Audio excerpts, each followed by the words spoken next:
Quiero empezar en esta mañana volviendo a leer la lectura bíblica que la encontramos en Salmo 84.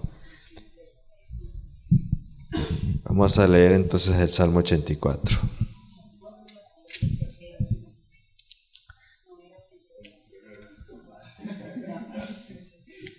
Así es, hermano, ese pasaje también es inspirado.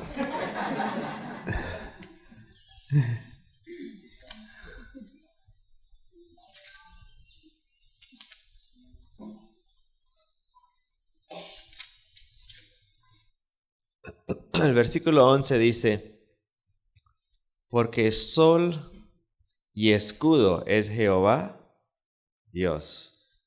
Gracia y gloria dará Jehová. No quitará el bien a los que andan en integridad. Jehová de los ejércitos, dichoso el hombre que en ti confía. Y es un salmo corto, quiero que lo leamos juntos. Empieza el versículo 1 diciendo: cuán amables son tus moradas, oh Jehová de los ejércitos. Cuán amables son tus moradas, oh Jehová de los ejércitos. Anhela mi alma y aún ardientemente desea los atrios de Jehová. Mi corazón y mi carne cantan al Dios vivo. Aún el gorrión halla casa y la golondrina nido para sí, donde ponga sus polluelos, cerca de tus altares, oh Jehová de los ejércitos.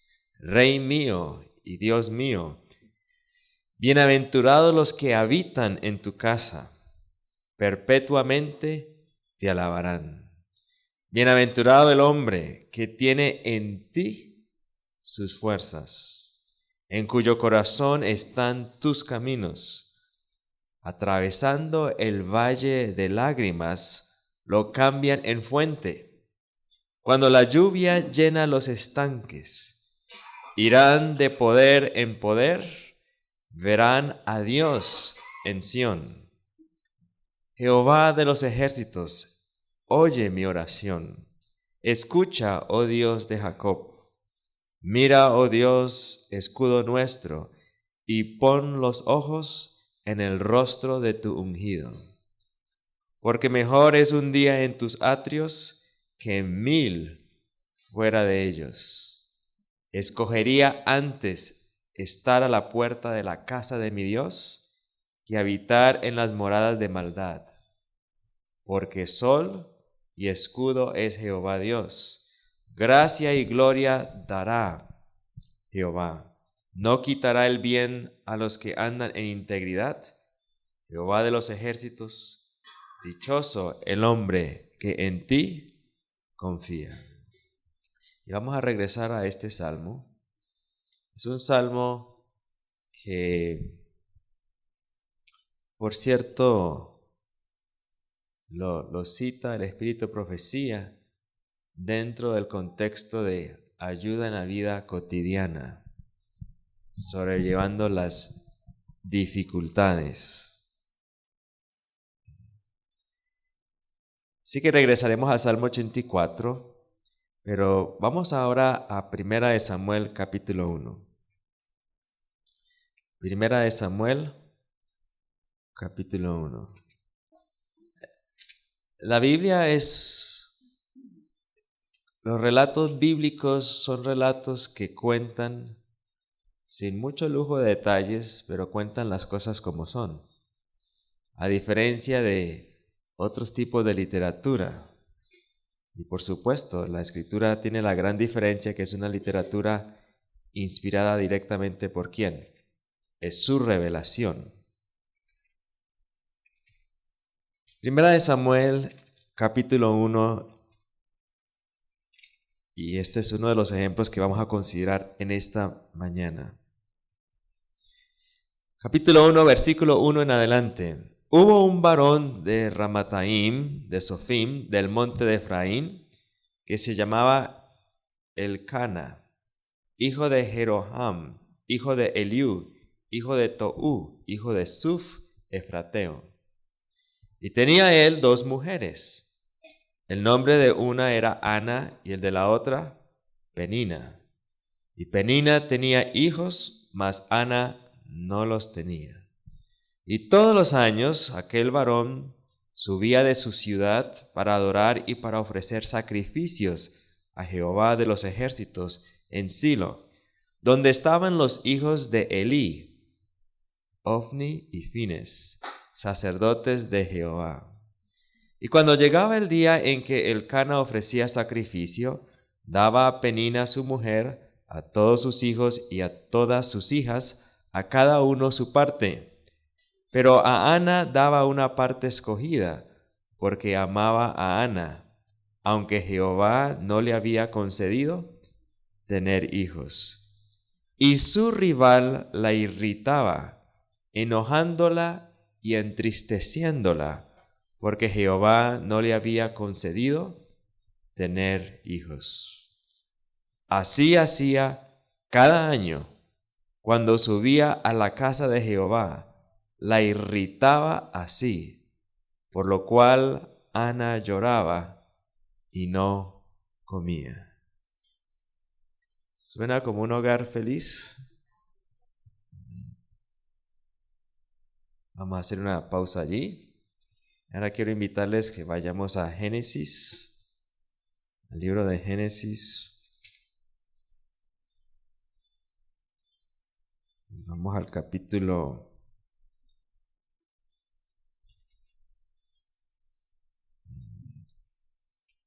37. Capítulo 37 de Génesis. Dice a partir del versículo 1 del capítulo 37 de Génesis: habitó Jacob en tierra donde había morado su padre, en la tierra de Canaán. Esta es la historia ¿de qué? De la familia de Jacob. Esta es la historia de un hogar, de la familia de Jacob.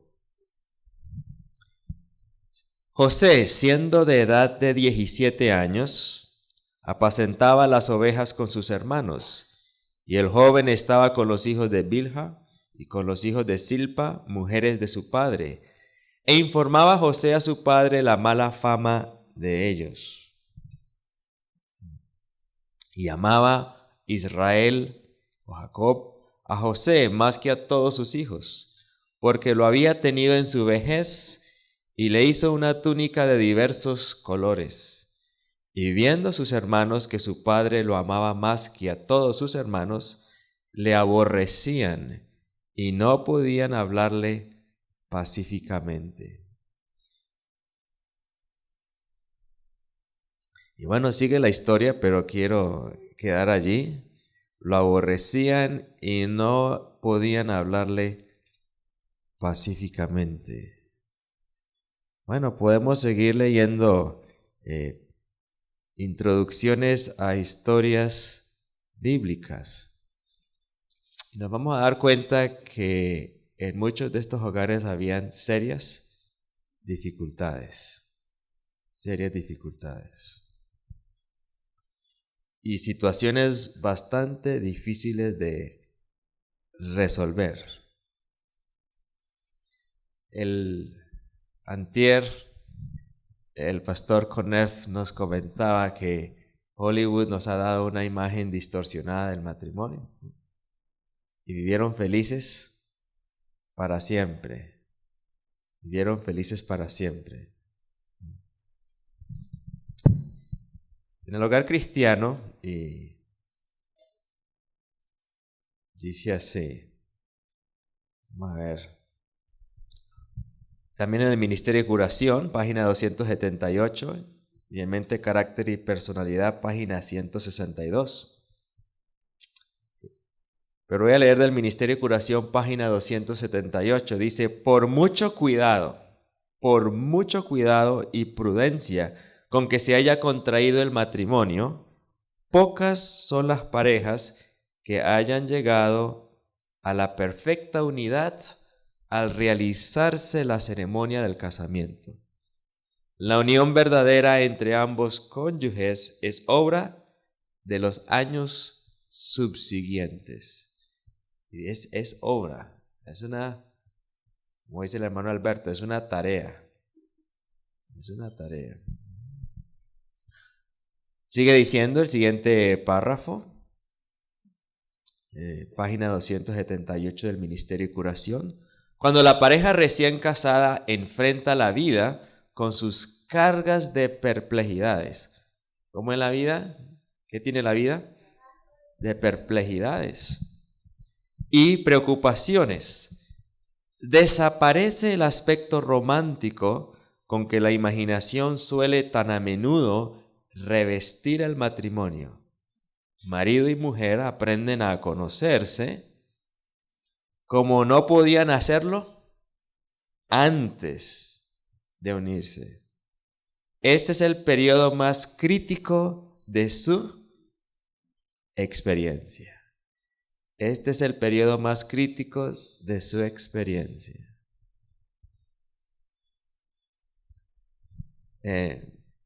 Mi hermano me contaba, y seguramente que lo ha compartido en temas, cuando él se casó, él salió de luna de miel, y ayer aprendí unos detalles que yo no conocía, que cuando él salió de luna de miel, le aconsejaron que no lo hiciera, porque yo no había tenido luna de miel.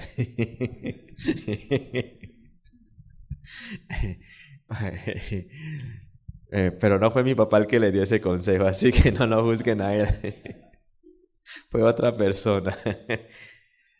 Y entonces David dijo, no, vamos a luna de miel, que eso es... Entonces la persona le dijo, bueno, si va a ir de luna de miel, entonces que sea un viaje misionero. Se olvidaron de la parte de Eclesiastés, que dice que hay un tiempo para cada cosa, ¿cierto? Bueno, él hizo una combinación de luna de miel con viaje misionero en el sentido de que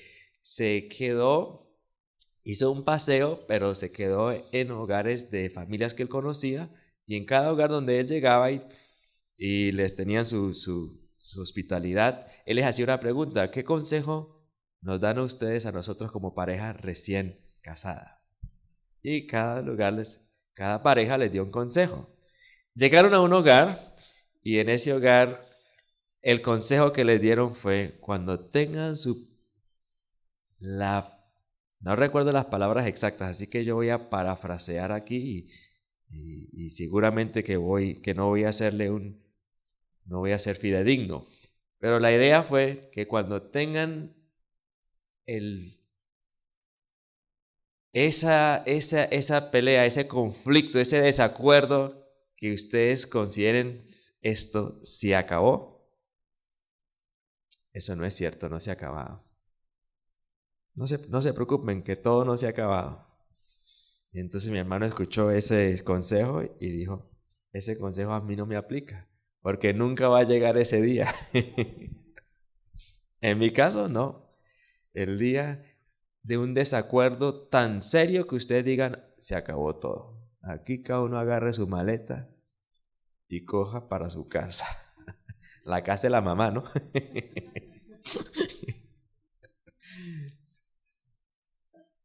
Y lo interesante es que ese día sí llegó.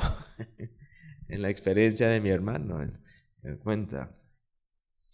Y cuando llegue pero fíjese que la inspiración dice que por mucho cuidado y prudencia, resulta que la perfecta unidad es obra de los años subsiguientes. Y que va a llegar un periodo crítico en la experiencia del matrimonio, cuando empieza a desaparecer el aspecto romántico y aparece la vida con sus cargas, perplejidades y preocupaciones. Y bueno, este es un proceso que deberíamos verlo como una oportunidad de crecimiento. Una oportunidad de crecimiento. Yo me casé, el Señor, tengo todas las evidencias de que el Señor dirigió ese paso, pero Ivonne y yo somos dos personas diferentes en muchos sentidos. Somos similares en el deseo de conocer la voluntad de Dios y cumplirla, pero cada uno tiene su individualidad y cada uno tiene su personalidad y cada uno tiene sus sensibilidades y cosas a las cuales está afín o no está afín con ellas. Y además de ello, tenemos unos trasfondos bastante distintos. El hogar de ella fue su hogar, sus padres, sus hermanos, y el hogar mío fue diferente en muchos sentidos. Y a medida que van pasando los años, uno va descubriendo nuevas etapas que no habría manera de conocerlas, porque es en la medida en que uno enfrenta nuevas circunstancias que uno descubre cómo actúa uno y cómo actúa ¿quién? El otro. Una de esas circunstancias puede ser tener hijos. Porque ¿quién se casa teniendo experiencia de ser padre o madre? Pues ni siquiera tenemos experiencia de ser esposos, mucho menos de ser padres. Y usted tiene conceptos de lo que va a ser como padre. Pero otra cosa es esas reacciones espontáneas, impulsivas, instintivas que salen. Bueno, además de ello, los muchachos dicen, bueno, ya me ubico fuera de esa categoría, ¿no? Los muchachos dicen, no, yo me voy a casar con ella, no con la familia. A menos que se vaya a vivir a Marte y no haya internet, ni WhatsApp, ni Facebook. Entonces de pronto sí. Pero de resto, la familia llega. Hasta los entierros llegan. Y a pelear. Así que uno sí se casa con la familia. Y la familia tiene diferentes maneras de celebrar la Navidad. Y de ahí sigue toda la lista. Pero yo descubrí que los hijos nuestros eran los nietos de mi suegra. ¿Sí entienden esa expresión? Con un sentido posesivo. Son mis nietos. Wow. Hijos de mi hija. Tremendo. Eso no se lo enseñan a uno pues en un curso prematrimonial. Wow. Que eso es interesante, muy interesante. Y entonces yo escuchaba a mi papá que hablaba de la individualidad, que la individualidad no se debe fundir en la del otro, pero cuando ya hay hijos, entonces ya empiezan a haber 3 individualidades, 4 individualidades, 5 con los tíos, y la lista sigue creciendo, todos con sus individualidades. ¿Y qué es la individualidad? Eso es otro tema, pero que quiero introducirlo como parte de la reflexión de esta mañana. La individualidad no es simplemente los caprichos, mis preferencias, mi manera de ser. La individualidad tiene que ver con ese derecho moral de discernimiento, qué es lo bueno y qué es lo malo. Tiene que ver más con la parte moral. Dice así, mente, carácter y personalidad. También en el capítulo Ministerio de Curación que estamos leyendo, la siguiente página. Ni el marido ni la mujer deben fundir su individualidad en la del cónyuge. Cada cual tiene su relación personal con Dios. Y noten el contexto en que habla de individualidad. La siguiente declaración es, cada cual tiene su relación personal ¿con quién? con Dios. A Él tiene que preguntarle cada uno qué es bueno y qué es malo. En asuntos de conciencia, qué es bueno y qué es malo, nadie debe fundir su individualidad en el otro. En otras palabras, el esposo no tiene ningún derecho de decirle a ella y ser criterio moral para ella. El criterio moral solo lo da ¿quién? Dios a cada persona. Y muchas veces hay hombres religiosos que utilizan el texto, y como hay los textos de la sumisión, para querer someter la conciencia de la esposa. Eso no solo es un error, eso es una apostasía. Porque es poner al hombre antes que a ¿quién? Que a Dios. Entonces la individualidad no se debe fundir. Y añade otra pregunta: ¿qué es bueno? ¿Qué es malo? Y la tercera pregunta: ¿cómo cumpliré mejor el propósito de la vida? Interesante esa pregunta. ¿Cómo cumpliré mejor el propósito de la vida? Bueno, esa última me es más difícil entenderla. Y le doy gracias a Dios porque en cuanto a propósito de vida, con mi esposa no hemos tenido contradicción. No recuerdo haber tenido contradicción. Y por eso estamos sirviendo donde estamos sirviendo. Sin ningún problema de contradicción de propósito de vida. Gracias a Dios. Pero sé que ese no es el caso de todos. Así que bueno, yo todavía estoy en la tarea de entender esa parte, pero quiero compartirles una experiencia de propósito de vida en relación a la educación de los hijos. Estoy hablando de un aspecto, no de la proyección completa. Estoy hablando más de la crianza.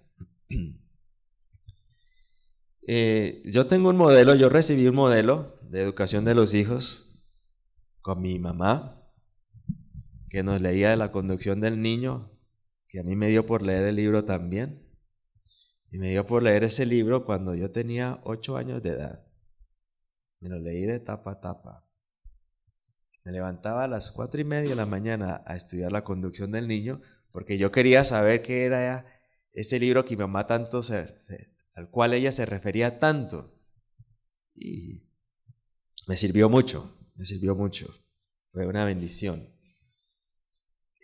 Pero en el hogar, con la crianza de los hijos, bueno, hay perspectivas diferentes, porque cosas tan sencillas como el horario de levantarse, la hora de acostarse, el tipo de alimentación, y hay una variedad de posibilidades, ¿cierto? Hay una variedad de posibilidades. Dentro de lo bueno, hay una variedad de posibilidades. Cuando empezamos aquí este puesto de avanzada, que éramos 6 nomás, tuvimos que ponernos de acuerdo para la hora del desayuno. Uno decía que debía ser a las 8, recuerdo. Y otro hermano decía que debía ser a las 7. Y cada uno tenía sus razones. Y yo les dije, bueno, entonces hagámoslo a las 7:30. ¿No? Un hermano decía que debíamos trabajar en la agricultura 2 horas al día. Otro decía que mediodía. Y otro decía que todo el día entero. Y a los 15 días de haber empezado, tuve que ir a Venezuela y recibí una llamada telefónica. En la llamada telefónica me dice uno de los hermanos, esto aquí no va a funcionar. No nos pudimos poner de acuerdo.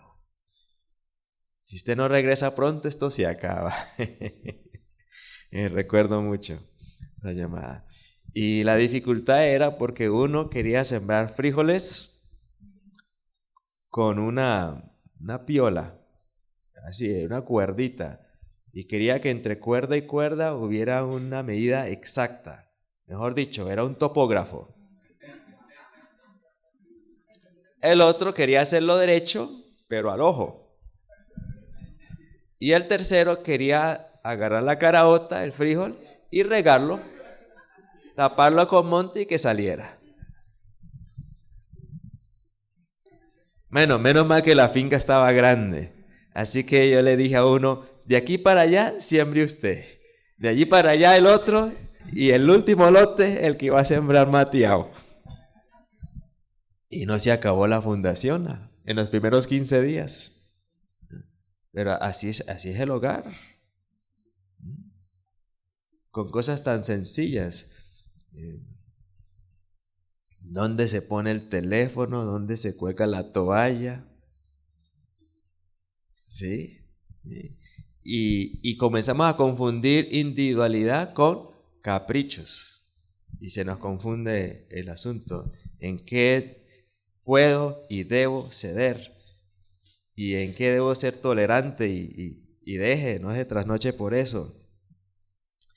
¿Y qué cosas debo de sobrellevar? Como Ana, las sátiras y la irritación constante ¿de quién? De Penina. Menos mal que ninguno de ustedes vive en un hogar con poligamia, ¿cierto?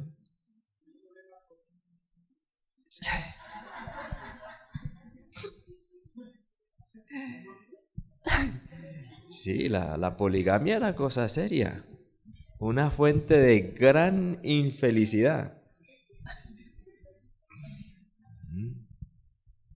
Estaba una vez en una discusión, una conversación, porque el corazón egoísta piensa que, estaban hablando unas personas acerca de los países musulmanes y que tienen varias mujeres y todo eso, y bueno, con ese aterro, porque en los países occidentales eso no se permite. Le decía, bueno, pero en los países occidentales los hombres son infieles y viceversa, sin ningún sentido de responsabilidad. Los musulmanes no, porque esté defendiendo la poligamia, tienen varias, pero tienen que responder por ellas y los hijos y convivir con ellas hasta que se mueran. ¿Qué tiene más sentido de responsabilidad? ¿La poligamia o la infidelidad? La poligamia. Porque la hizo, ahora la asume con los hijos y los nietos y las familias de cada una de ellas. Así que en vez de una suegra, 3, 4 y 5 suegras. Qué cosa, ¿no? Y esas cosas no se piensan. Simplemente se piensa en la gratificación. Uy, tenían 5 mujeres, tenían 6 mujeres. Mire a David, tantas mujeres y los hijos tratando de matarlo. Bueno, gracias al Señor, que yo creo que quizás esté equivocado, pero supongo que aquí no hay ninguno que tenga un cuadro de poligamia. Pero uso esta ilustración para mostrar las dificultades reales dentro del círculo del hogar. ¿Cómo manejar esas dificultades? Quiero compartirles solo algunas experiencias prácticas, pero como estaba hablando de los hijos, mi suegra tenía un concepto distinto de cómo criar a la nieta. Y era diferente a lo que yo tenía. Y eso empezó a generar conflictos. Especialmente cuando íbamos a visitar a mi suegra. Y mi esposa debía visitar a su mamá porque era su mamá. Y además de ello, luego la mamá se enfermó y ella era la hija que debía de atenderla. Y la expresión de cariño de mi suegra y las atenciones eran distintas a las que yo quería. Y eso es un conflicto. ¿Cómo llegar a entender que debe haber un frente unido frente a los hijos? Y para que haya un frente unido, pues yo pensé que el frente unido era que mi criterio era el que se iba a imponer. Tuvimos que llegar a un terreno neutral, exactamente. Esta es mi idea de cómo hacer ciertas cosas, esta es la idea de ella. Y eso que estábamos afines en el deseo de hacer la voluntad de Dios. ¿Qué tal que no hubiese habido esa afinidad? Pero aún con el deseo de hacer la voluntad de Dios, hay mucho terreno para variar, como les estaba diciendo. ¿Cómo sembrar frijol? ¿A qué hora desayunar? Si a las 7, a las 7:30 o a las 8. Siempre va a haber lugar para variedad de opciones. Siempre van a haber variedad de opciones. Así que hay lugar para diferencias. No podemos ser tan simplistas como para decir, no, como ambos quieren hacer la voluntad de Dios, entonces no van a haber diferencias. Porque Dios revela su voluntad en principios. ¿Y los principios qué hay que hacer? Aplicarlos. Y en la aplicación empieza la variedad de opciones. La variedad de opciones. Y bueno, el Señor tuvo que enseñarme y fue un proceso largo, no fue fácil. Llegar a entender que se debe llegar a un terreno neutral. Ni las 8 ni las 7, sino las 7:30. Las 7:30. Y luego el siguiente paso, no sentirme culpable por eso. No sentirme culpable porque no es mi prerrogativa imponer. Por ende debo descansar en paz en que fue a las 7:30 y no a las 7. No sé si me entienden. Otra área, el área del manejo del dinero. Yo tenía mi criterio de cómo manejar el dinero. Mi esposa tenía un criterio personal de cómo manejar el dinero. Y lo que para mí era desperdicio de dinero, para ella era una sabia inversión de dinero. Bueno, una sabia inversión. Y entonces, ¿cómo se maneja eso? Recuerdo una vez que ella me consultó y yo he contado esto, ya debe estar en otro video en YouTube, ya ahora que los montan en YouTube. Pero ella me consultó y recuerdo muy bien, estábamos en Houston, Texas, de una gira misionera. Y entonces ella me pregunta esa noche, papi, quisiera comprarle una peluca a mi mamá. ¿Qué piensas tú? Y una vez yo pensé, no lo dije, un desperdicio de dinero. Entonces me insistió y me preguntó, y entonces yo le dije, bueno, ore mi hija y pregúntele al Señor cuál es su voluntad. Le di la respuesta teológica correcta, pero ¿cuál era el sentir detrás? Yo ya en mi mente ya había dicho, eso no. Y del amor de mi esposa hacia su madre, no le quería comprar cualquier peluca. Le quería comprar una peluca buena. Y buena para ella era un criterio diferente de bueno para mí. Y por ahí me di cuenta del precio de la peluca. Y dije, no. ¿De dónde? Bueno, ahí tuvimos no pelea, simplemente en ese diálogo tan civil, tan caballeroso, pero en el fondo del corazón, ella con la expectativa que yo dijera que sí, y yo con el pensamiento, ¿por qué se le ocurre pedir esas cosas? Bueno, nos quedamos dormidos en silencio. Ya no hubo respuesta a ese dilema. No hubo respuesta a ese dilema. Solo una ilustración. ¿Cuánto me costó a mí entender que así como Dios me ha dado a mí libertad para tomar decisiones y equivocarme, que Dios también le da libertad a quién? A ella. A ella. Y no solo eso, que le da libertad a ella, sino que es mi deber darle dinero a ella del que yo recibo para que ella lo use según su criterio. Y que allí no debo entrar yo a juzgar. Ese es su terreno, ese es su terreno. Y no sentirme culpable por eso. Esa ya no es mi responsabilidad delante de quién. De Dios, no. Individualidad. Wow. Si los jóvenes que se van a casar pudieran tomar todos estos cursos anticipadamente. Sí, el matrimonio es una escuela, es una escuela. Pero, ¿qué es lo bonito? Que de cada clase, de cada materia, ¿qué podemos experimentar? Mire, yo llego y miro ese reloj y siempre veo que está a las 8, pero es la pata larga la que está en las 8. No está funcionando, ¿no? No. Bueno, es una escuela en que cada materia la podemos ir pasando. Y cuando se pasa una materia, que llega otra y otra.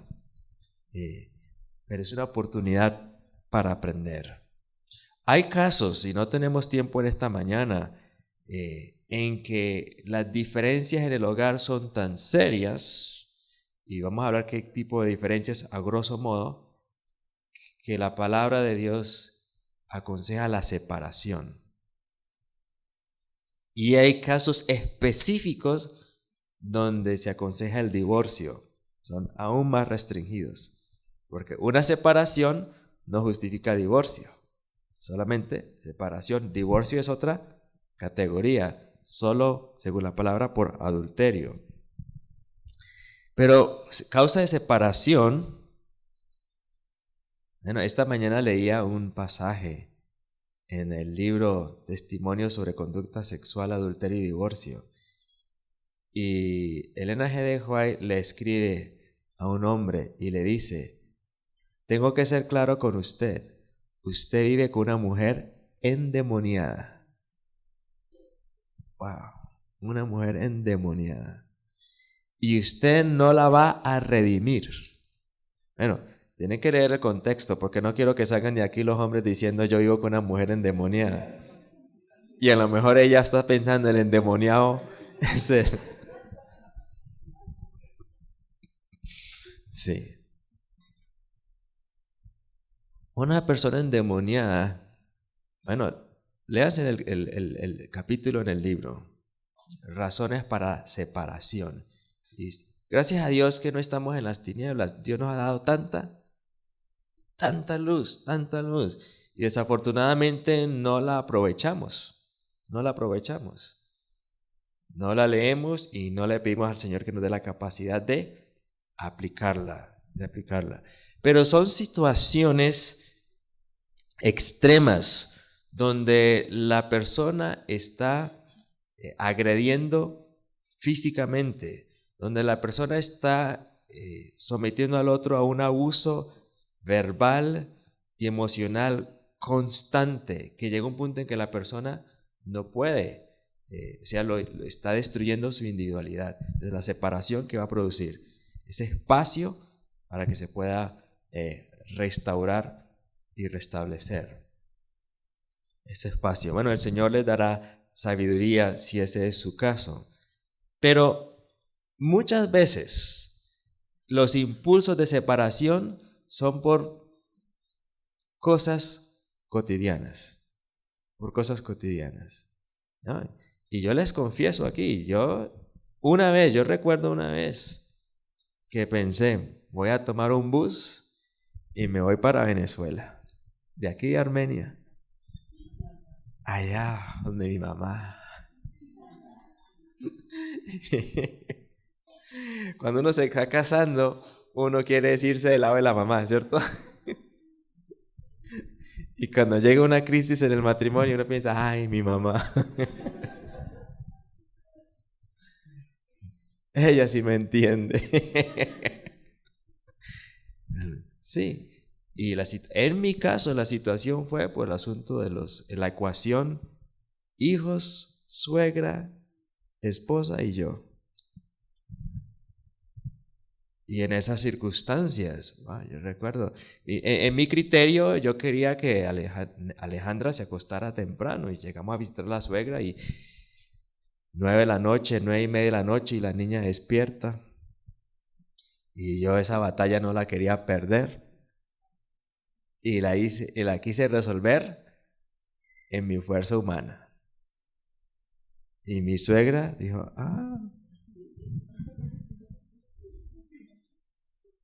me mandó un mensaje como el que le mandó cierto señor a un profeta. Así me hagan o me añadan los dioses. Si mañana tú no te vas para donde tus hermanitos adventistas y mi hija y mi nieta se quedan acá. Y yo, wow, yo no sabía que esa dinámica funcionaba así. Y para acabar de complicar las cosas, cuando la mensajera, que fue mi esposa, me da el recado, ella me dice, bueno, por su silencio yo vi que como que no se iba a ir conmigo. Quería seguir ahí con la mamá. Porque al fin y al cabo habíamos ido a visitarla a ella, ¿sí? Difícil. Y entonces, bueno, yo tuve que reflexionar y en mi reflexión lo único que se me ocurrió hacer fue, humíllese. Porque aquí con espíritu de que yo soy el que mando, se va a formar la Tercera Guerra Mundial. ¿Y quién puede más, cierto? Humillarse. Y lo apliqué por fe. Y cuando me humillé, no me creyeron la humillación. Esta nueva táctica para manipular. Otro palazo. Y cuando llegue el otro palazo, entonces, ¿cuál es la reacción humana? La humillación no funcionó, así que mejor me pongo otra vez durito, ¿cierto? ¿Quién le da clases a uno en eso? ¿Quién le da clases a uno en eso? Bueno, perturbado de ánimo, no tanto como Ana, pero por ahí va la cosa. Esa noche nos vinimos de Bogotá y recuerdo muy bien que por allá arriba en la línea hasta una neblina espesa. Iba pasando una tractomula y como estaba la neblina tan espesa no podía ver cuándo venía la siguiente curva. Cuando veo la curva ahí, se sabe que hay una curva con una tractomula, lo cierra uno para sacarlo, o lo arrincona contra el barranco o lo tira para fuera de la carretera. Pero vi eso y lo más tremendo es que ya estaba tan adelante que si paraba igual me arrastraba con la rastra. Pero si seguía, la sorpresa mía es que venía otro camión de frente con esos bombillos en medio de la neblina. Y yo dije, Dios mío, sálvanos. Y especialmente esta noche, que todavía no he resuelto las cosas con la que duerme a mi lado. Y yo no sé cómo el Señor nos salvó. Pasamos los tres. Esa tractomula, el otro que venía, y yo como sándwich ahí en la mitad, y ni un rayón, yo no sé cómo. Yo le seguí dando y por ahí yo me paré a revisar el carro, no tenía ni un rayón. Las piernas me hacían así. Yo no podía manejar. Me hacía así masaje en las piernas. Yo dije, oye, me acordé de la historia del deseo de toda la gente. Es cuando los discípulos, molestos porque Jesús no se dejó coronar rey, y los despacha, y pensando ellos en pobrecito yo, haciéndose la víctima, y por qué no se dejó coronar, y qué les permitió el Señor, una tempestad, para que volviera la perspectiva. Y cuando yo vi esa situación, la vida y muerte, vuelve la perspectiva, ¿cierto? Bueno, ¿qué es lo que realmente es no negociable y dónde podemos encontrar fuerza de parte de Dios? Fue bajo esas circunstancias que me dieron ganas de tomarme un bus, un bolivariano, e irme para la de mi mamá. Pero ahí aplica ¿qué? ¿Qué aplica ahí, apreciados hermanos y hermanas? Salmo 84. Vamos otra vez al Salmo 84. La oportunidad de hacer de la palabra de Dios nuestra seguridad. Salmo 84.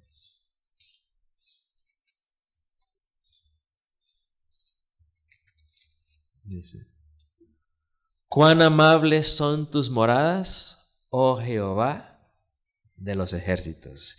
Y mire, el contexto de este canto de alabanza Versículo 6, atravesando el valle, ¿qué clase de valle? De lágrimas. Lo cambian en fuente. ¿Qué lo cambia en fuente? El valle de lágrimas. El morar con Dios. Versículo 2, anhela mi alma y aún ardientemente desea los atrios de Jehová. Mi corazón y mi carne cantan al Dios vivo.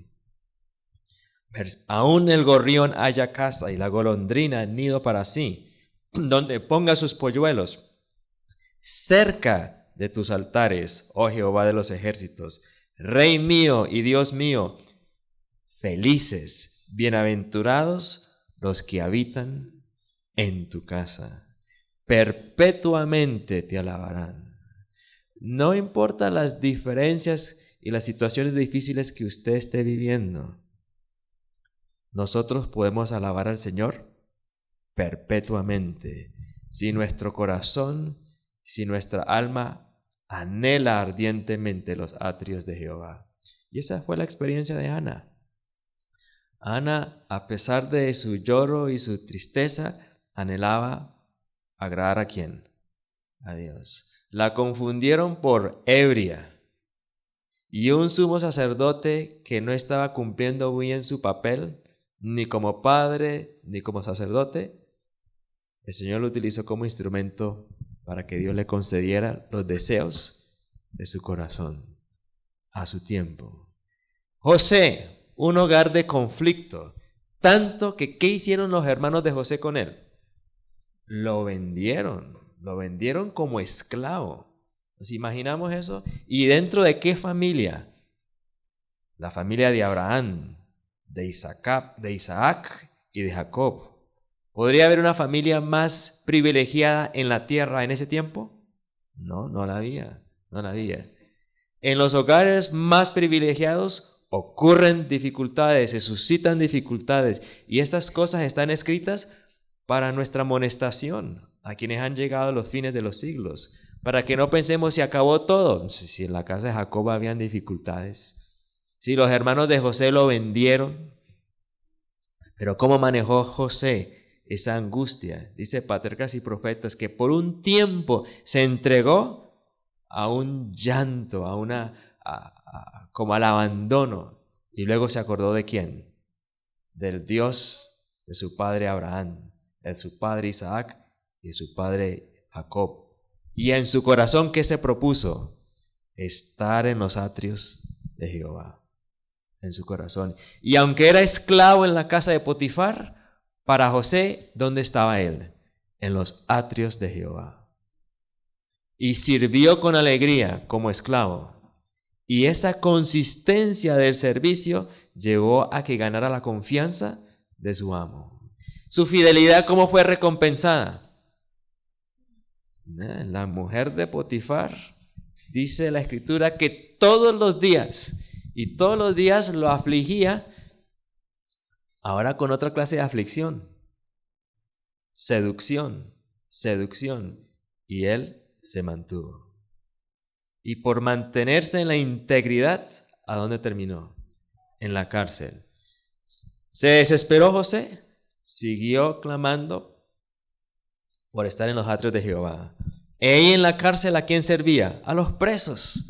Hizo de la cárcel un ministerio. No se quejó porque no podía estar haciendo ministerio en Canaán. Hizo de la cárcel su ministerio. Y de allí Dios trascendió y lo colocó como primer ministro de Egipto. Dios tiene poder, pero actuemos en sus principios y no en la carne. No tenemos por qué desfallecer. Dios escucha. Dice el versículo 7, irán de poder en poder, verán a Dios en Sión, Jehová, Dios de los ejércitos, oye mi oración. De esas dificultades que yo tuve en mi hogar, le doy gracias a Dios, porque fueron cursos avanzados de hogar. Ahí estaba haciendo yo mi maestría en hogar. Para poder ayudar ¿a quién? A otros. Con buenas intenciones, con la esposa ideal, en el caso mío, pero con serias dificultades. No importa las circunstancias, el Señor quiere darnos la salida, porque Él tiene la salida. Dice aquí, quiero compartir esto, porque estos pensamientos pueden llegar.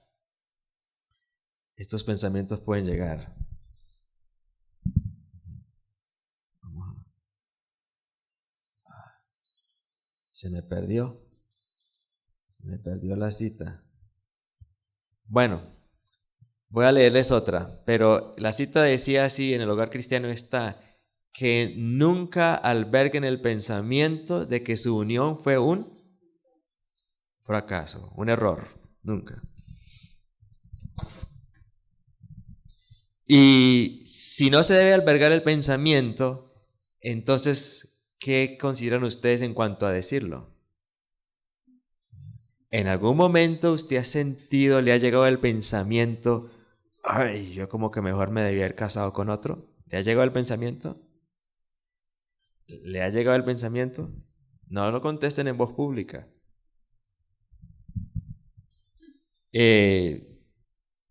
A mí me han llegado personas a insinuarme el pensamiento.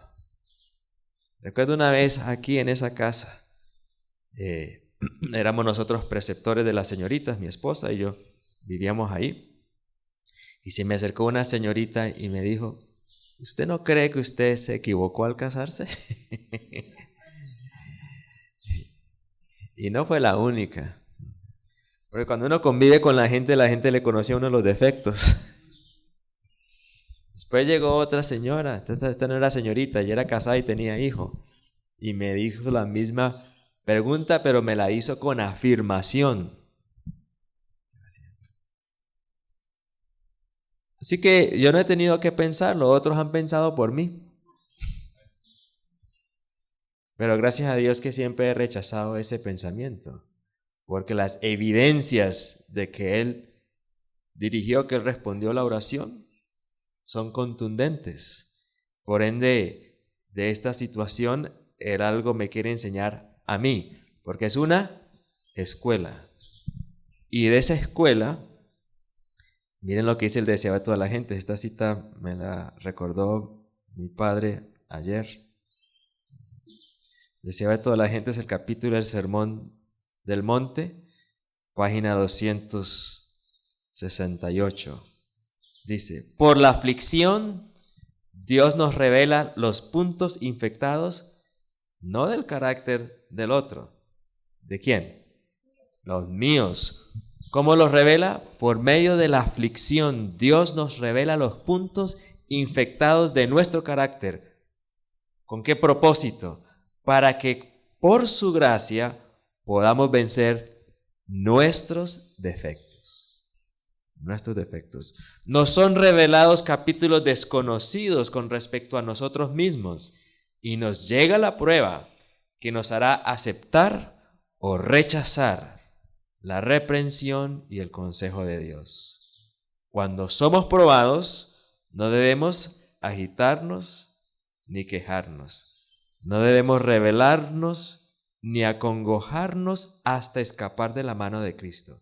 Interesante esa expresión. Dios entiende que va a haber congoja, pero esa congoja no debe ser al punto que nos haga escapar de la mano de ¿quién? De Cristo, de salir de sus atrios. ¿Qué debemos hacer? Debemos humillar nuestra alma delante de Dios. La oportunidad de participar con Cristo de sus padecimientos, para que su gloria se refleje más plenamente en nosotros. ¿Y cuál es su gloria?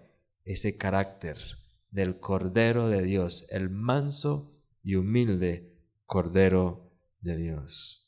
Si poseemos la humildad de nuestro Maestro, es la siguiente página.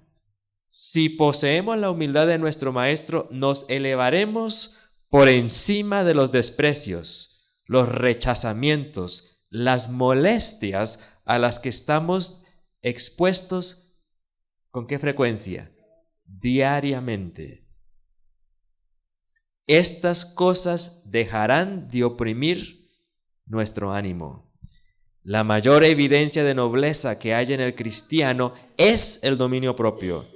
El que bajo un ultraje o la crueldad no conserva un espíritu sereno y confiado, despoja a Dios de su derecho a revelar en él su propia perfección de carácter. Dios desea reflejar su gloria en nosotros y el hogar es una excelente escuela. Aceptemos la escuela, reflejemos la gloria de Dios y aprovechemos para que el Espíritu Santo revele que los defectos míos. Dios tiene la salida. La salida no es en la carne, la salida es en el Espíritu. Señor nos ayude.